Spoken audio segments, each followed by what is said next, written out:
കാണുക നാട്ടുരാജ്യ ന്യൂസ് നിങ്ങളുടെ വിരൽത്തുമ്പിൽ. നമസ്കാരം, നാട്ടുരാജ്യ ന്യൂസിലേക്ക് സ്വാഗതം. തൊടുപുഴയിലെ നഗരക്കാഴ്ചകൾ. മഴ പെയ്താൽ അനധികൃത നിർമ്മാണ കെട്ടിടങ്ങളുടെ മുകളിൽ നിന്നും റോട്ടിക്കിടെ പോകുന്ന ജനങ്ങളുടെ തലയിലേക്ക് വെള്ളം. മഴയില്ലെങ്കിൽ പൈപ്പ് ലൈൻ പൊട്ടി റോട്ടിക്കൂടെ നടക്കാൻ പറ്റാത്ത അവസ്ഥ. കെട്ടിട നിർമ്മാണ ചട്ട ലംഘനങ്ങൾ തൊടുപുഴയുടെ ഹരമാണ്. വർഷങ്ങളായി ഭരിക്കുന്നവരും ഉദ്യോഗസ്ഥരും ഇതെല്ലാം ചാകരയാക്കിക്കൊണ്ടിരിക്കുന്നതിൻ്റെ ഉദാഹരണമാണ് നഗരസഭ ചെയർമാൻ ഉൾപ്പെടെ അസിസ്റ്റൻ്റ് എഞ്ചിനീയറും കൈക്കൂലി കേസിൽ ഇപ്പോഴും മുനിസിപ്പാലിറ്റി കത്തിപ്പടർന്നുകൊണ്ടിരിക്കുന്നത്.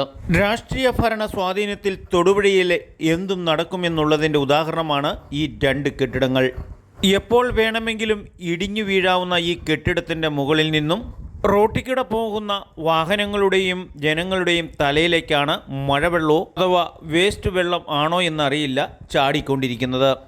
പുഴയോര ബൈപ്പാസ് പൂർത്തീകരിച്ച് 2 വർഷമായിട്ടും ഔദ്യോഗികമായി ഈ റോഡ് തുറന്നു കൊടുക്കാത്തതിൻ്റെ കാരണം അനധികൃതമായി ഈ നിലനിൽക്കുന്ന 2 കെട്ടിടങ്ങളാണ്. തൊടുപുഴയുടെ സുപ്രധാന സൂപ്പർ സ്പെഷ്യാലിറ്റി ആശുപത്രിയുടെ എൻട്രൻസ് എന്ന പരിഗണന വരെ ഇവിടുത്തെ ട്രാഫിക് പോലീസോ മുനിസിപ്പാലിറ്റി PWD സംവിധാനം ഇവിടെ പുല്ലുവിലയാണ് കൽപ്പിച്ചിരിക്കുന്നത്. ഈ ജംഗ്ഷനിൽ 2 വീലർ വരുന്നവരും മറ്റും നിരവധി അപകടങ്ങൾക്കും കാരണമായിട്ടുണ്ടെന്നാണ് അടുത്തുള്ളവർ പറയുന്നത്. 2 റോഡിനും യഥാർത്ഥ വീതി എടുത്തു വരുമ്പോൾ ഈ കെട്ടിടം നിലനിൽക്കുന്നത് പ്രഥമ ദൃഷ്ടിയാൽ റോട്ടിൽ തന്നെയാണ്.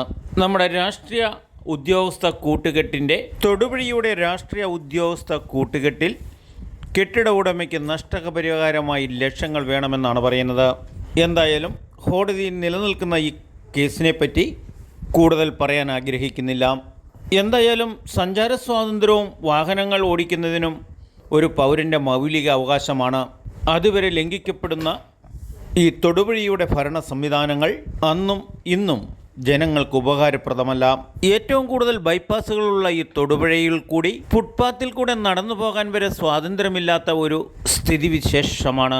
എത്രയും പെട്ടെന്ന് അധികാരികളുടെ കണ്ണു തുറക്കപ്പെടണമെന്ന് അഭ്യർത്ഥിച്ചുകൊണ്ട് നാട്ടുരാജ്യ ന്യൂസിനു വേണ്ടി ക്യാമറയാൻ റിപ്പോർട്ടിംഗ് തൊടുപുഴയിൽ നിന്നും KK വിജയൻ.